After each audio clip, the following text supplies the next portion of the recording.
మూసీ నది విషయంలో ఇప్పుడు మూసీ కూడా రెచ్చగొట్టి ఈరోజు మూసీ ప్రక్షాళనను అడ్డుకుంటే అందులో పురుగులు పడి చచ్చిపోతారు ఎవరైనా అడ్డుకుంటే. ఎందుకంటే మూసీ ప్రక్షాళన అనేది జరిగితే అది హైదరాబాద్కు ఎంతో వన్నె తెస్తుంది, హైదరాబాద్ ప్రజలకు వన్నె తెస్తుంది, రేపు పర్యాటకులను ఆకర్షిస్తుంది, పెట్టుబడులను ఆకర్షిస్తుంది.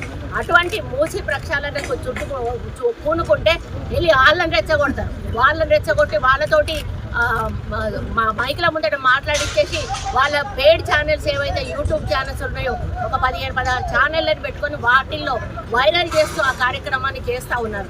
ఈరోజు ట్రైబల్లను కానీ ఎస్సీలను కానీ ఎస్టీలను కానీ గుండెల్లో పెట్టుకొని చూసుకునే పార్టీ ఏదైనా ఉన్నదంటే అది కాంగ్రెస్ పార్టీ. ఈరోజు కాదు, ఇందిరాగాంధీ హయం నుంచి ఈ రోజు వరకు కూడా ఇందిరమ్మను మర్చిపోలేనటువంటి వర్గాలు ఏమన్నా ఉన్నాయి అంటే ఆ రోజు ఇందిరమ్మ ఎస్సీ ఎస్టీ ట్రైబల్స్ వీళ్ళు మాత్రమే. ఎందుకంటే ఆ రోజు భూదానం చేసింది ఆమె, ల్యాండ్ సీలింగ్ తెచ్చి వీళ్ళకి భూములను పంచింది, ఇండ్లు ఇచ్చింది, వాళ్ళకి ఎన్నో రకాల సౌకర్యాలను కల్పించింది, 20 సూత్రాల ఆర్థిక పథకాన్ని తెచ్చింది, బ్యాంకులను జాతీయం చేసింది, రాజభరణాలను రద్దు చేసి ఆ రోజు అప్పటి నుంచి ఇప్పటి వరకు కూడా వాళ్ళని గుండెల్లో పెట్టుకొని. మరి మీరేం చేశారు?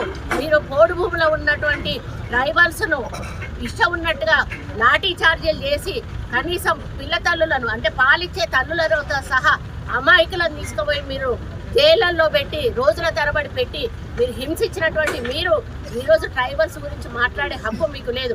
ఎందుకంటే ఆ హక్కు కేవలం కాంగ్రెస్ పార్టీకి మాత్రమే ఉన్నది. ఎందుకంటే మొదటి నుంచి కూడా కడుపులో పెట్టుకొని కాపాడుకునేది మేము కాంగ్రెస్ పార్టీనే.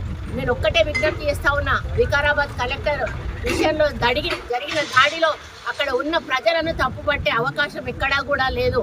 కావాలని కేటీఆర్ ఒక వెనుక ఉండి తను అదృశ్యహస్తంగా మారి రెచ్చగొట్టి ఈ కార్యక్రమాన్ని చేయించాడు అనేది జగమెరిగిన సత్యం.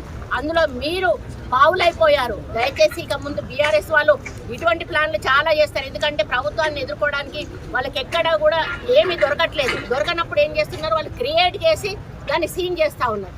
ఈ విధంగా క్రియేట్ చేసి అమాయకులను బలి చేస్తూ ఉన్నారు.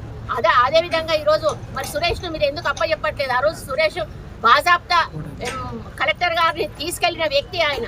ఎందుకు తీసుకెళ్లాడో ఆయన చెప్పాల్సిన అవసరం ఉన్నది. 48 సార్లు ఒక వ్యక్తితో మాట్లాడి ఏం సంభాషణ జరిగిందో చెప్పాల్సిన అవసరం ఉన్నది. ఈరోజు విదేశాలలో దాచుకున్నటువంటి ఫోన్ ట్యాపింగ్ సంబంధించిన అధికారులు వాళ్ళని కూడా రప్పించాల్సిన బాధ్యత మీ మీద ఉన్నది. ఇవన్నీ వదిలేసి మళ్ళీ ప్రభుత్వం మీద బురద జల్లే ప్రయత్నం చేస్తూ ఉన్నారు.